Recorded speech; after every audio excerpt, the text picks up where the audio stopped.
네, 그래서 지난 시간에 우리가 이제 그 카메라를 어떻게 세팅할 수 있는지에 대해서 퍼스펙티브랑 오쏘그래픽 두 가지를 알아봤어요. 그래서 직교 투영이라는 방법이 있다. 그러니까 그 원근 투영을 쓰지 않는, 그래서 2D 게임 만들 때도 사용할 수 있다라고 했죠. 그래서 이거를 사용할 거예요. 우리가 이제 간단한 스팀 게임을 만들려고 하니까 목적이. 그래서 카메라는 오쏘그래픽으로 해주시고 사이즈를 한 10 정도를 일단 잡아봤어요.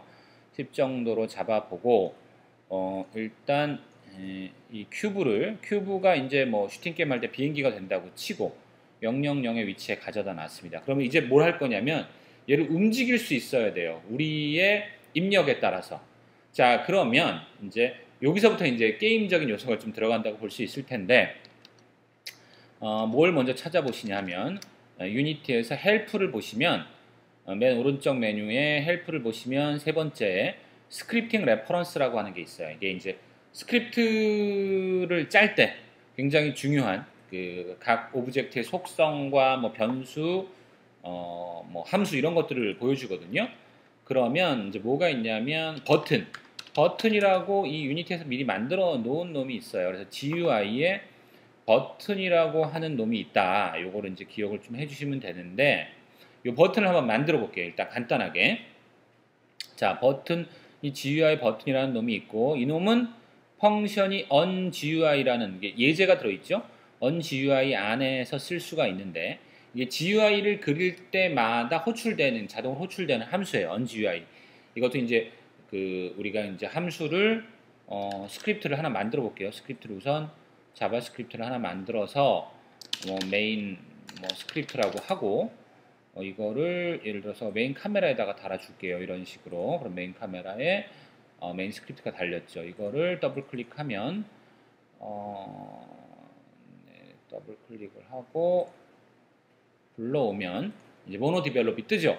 그때 스타트와 업데이트라고 하는 기본적인 함수 두 개가 자동으로 생성되어 있는데 그 중간에다가 우리가 펑션 onGUI라고 하는 놈을 하나 복사를 해서 넣겠습니다. 자, 이 onGUI라는 놈은 뭐냐? 이것도 한번 먼저 살펴볼까요? onGUI라고 하면 monoBehavior, 이게 두 번째 monoBehavior에 onGUI라는 게 있어요. onGUI is called for rendering and handling GUI events. 그러니까 onGUI는 호출이 되지는 거예요. 저절로. 우리가 호출을 하는 것이 아니라 저절로 호출이 되고 렌더링과 GUI 이벤트를 그러니까 GUI의 이벤트를 그리거나 핸들링하기 위해서 그럴 때 호출이 된다라는 거예요. 이거는 뭘 의미하느냐? This means that your onGUI implementation may be called several times per frame. 그러니까 이벤트당 한 번, 그러니까 프레임당 여러 번 호출이 될 수도 있다라는 거랍니다. 이 onGUI는 이거에 대한 거는 이벤트 레퍼런스를 좀 더 봐야 된다고 하는데 monoBehavior enabled property set false로 하면 호출이 되지 않을 수도 있다. 이런 얘기도 나오고. 근데 이제 중요한 것은 GUI 관련된 것을 그릴 때는 GUI에서 관련된 걸 그릴 때는 이 onGUI 쪽에다가 호출을 해줄 필요가 있고 그 다음에 이 onGUI는 한 번만 호출되는 것이 아니다. 요거는 어떤 나중에 최적화 요소에서 좀 신경을 쓸 필요가 있을 것 같아요. 이 GUI 이벤트가 불릴 때마다 여러 번 이 onGUI라는 게 호출될 수 있다는 거는 머릿속에 좀 생각을 해 두셔야 됩니다. 자, 어쨌건 그러면 onGUI 함수 안에서 버튼을 하나 만들어 볼게요. 그러면 버튼을 다시 검색을 해서 자, 버튼을 가서 보시면 버튼을 만드는 여러 개의 함수가 있는데 우리는 제일 간단한 걸로 해봅시다. 포지션이 렉트와 스트링으로 간다. 그러면 자, 이걸 그대로 한번 베껴오죠. 맨 밑에 있는 거를 그대로 카피를 해서 복사를 합니다. 그러면 GUI의 버튼이라고 하는 함수를 이용해서 렉트는 10에 70에 50에 30 그러니까 10, X좌표 10, Y좌표 70의 크기가 50에 30 이런 크기로 된다고 하는데 여기에 클릭이라고 하는 걸 하고 그걸 클릭을 하면 요 밑에 부분이 실행이 되는 거예요. 디버그의 로그에 클릭 더 버튼 with 텍스트 그대로 한번 실행해 볼게요. 자, 저장을 하고 실행을 해보겠습니다. 실행을 해보면 버튼이 생겼네요. 자, 이 버튼을 클릭을 하면 그렇죠. 여기 콘솔 창에 콘솔 창에 clicked the button with text라는 게 찍혔죠. 그쵸? 자, 그러면 이거의 위치를 다시 한번 좀 생각을 해보면 위치가 얼마였습니까? 10에 X축으로 10만큼 조금 떨어진 게 보이죠? 이 화면 좌표계를 기준으로 했을 때 그러면 70이라고 하는 것은 아마 위에서부터 이 거리가 될 것 같아요.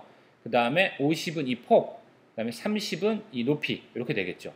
이게 Y값은 한번 확인해 볼 필요가 있으니 이거를 한번 170으로 바꿔볼게요. 170으로 바꿔보고 다시 실행을 해보면 그렇죠. 더 떨어진 걸 알 수 있죠.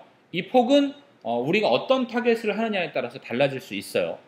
이거는 지금은 4대3 비율로 돼 있고 정해져 있지 않으니까 정확한 위치 값들은 내가 만들려고 하는 게임의 타겟이 스마트폰이냐 뭐 스마트폰 중에서도 어떤 해상도를 가지냐에 따라서 그건 좀 신경을 쓸 필요가 있는데 일단은 우리는 이걸 좀 더 아래쪽으로 내려봅시다. 170보다는 좀 아래로 해서 예를 들어서 뭐 370 이렇게 한번 잡아볼게요.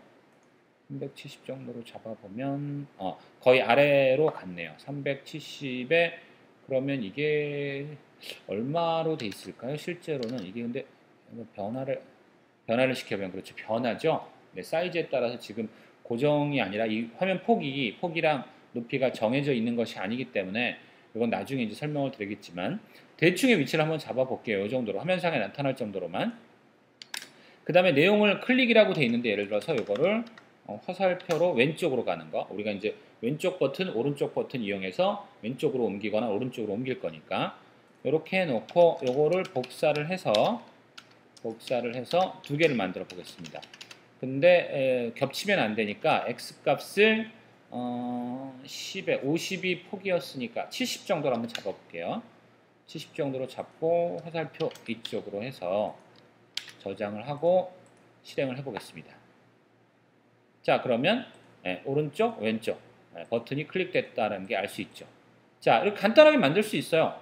물론 저기다가 이제 어떤 이미지를 올릴 수도 있는데 유니티에서 제공해주고 있는 버튼이라는 함수를 이용해서 간단한 버튼 UI를 만들어낼 수가 있는 건 상당히 편리하죠. 자, 그러면 이제 실제로 이 디버그 로그를 찍는 것이 아니라 실제로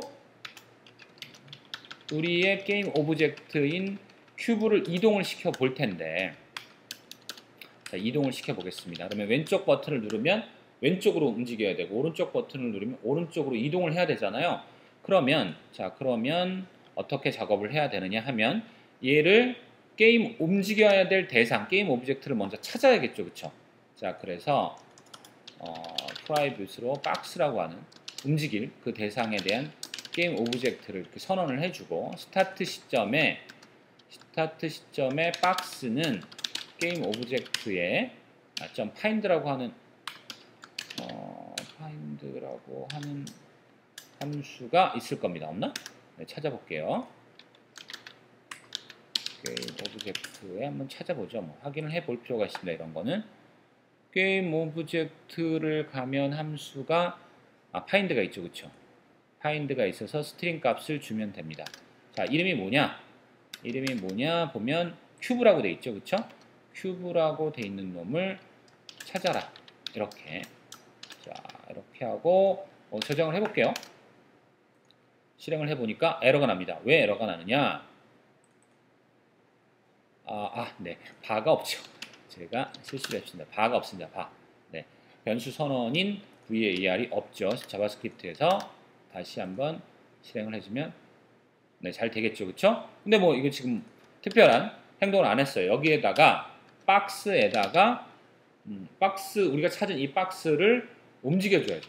박스에 트랜스폼이 있는데 트랜스폼에는 함수들이 있을 겁니다. 이제 트랜스폼에 어떤 함수가 있는지를 한번 모노 디벨롭에서도 점을 치면 이렇게 얘가 사용할 수 있는 함수라든가 변수명들이 쭉 나오는데 이거를 뭐 튜토리얼로 보는 그 레퍼런스 헬프 파일로 보는 게 더 좋겠죠. 그래서 트랜스폼이라고 이번엔 찾아볼게요. 트랜스폼에는 어떤 변수 함수들이 있느냐?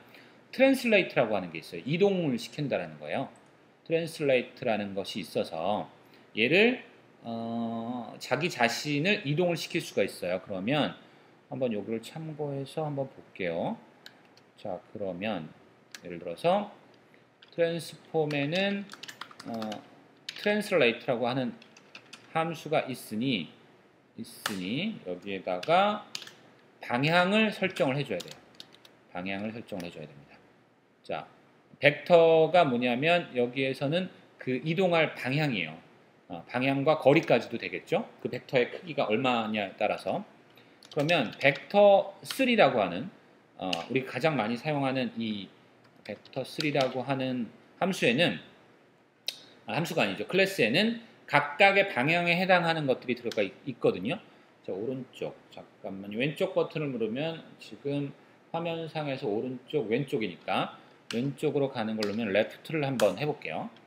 자, 레프트가 뭐냐면 얘의 레프트는 실제로 이 값이 뭐냐면 vector3.left라고 하는 것의 값이 뭐냐면 마이너스 1, 0, 0일 거예요. 마이너스, 그러니까 x 방향으로 마이너스 쪽으로 가는 거죠. 레프트, 라이트라고 하는 것이 우리가 좌표계에 따라서. 그래서 그러면 이제 한 칸씩 가겠죠. 자, 이거 한번 실험을 해봅시다. 실제로 그렇게 되는지. 실행을 해서 보면 그렇죠. 한번 누를 때마다 일씩 움직이는 게 보여집니다. 자, 그 다음에 그러면 오른쪽 것도 한번 넣어줘야죠. 오른쪽은 이걸 그대로 카피를 해와서 마이너스 레프트, 마이너스 값을 붙여도 되지만 라이트도 있을 거예요. 그렇죠. 이거는 1, 0, 0일 거예요. x 값이 1, y 값이 0, z 값 0인 벡터죠. 자, 요거를 저장을 한 다음에 실행을 다시 해주면 자, 그렇죠. 오른쪽 버튼을 누르면 오른쪽하고 왼쪽 버튼을 누르면 왼쪽으로 이동을 하는 걸 만들 수가 있어요. 간단하게. 물론 이제 좀 이쁘진 않죠. 이걸 이제 자연스럽게 움직이려면 코딩을 더 해야겠지만 간단하게 움직일 수 있고 버튼들도 아주 쉽게 만들어서 우리가 적용을 할 수 있다라는 것을 여기서 배웠습니다.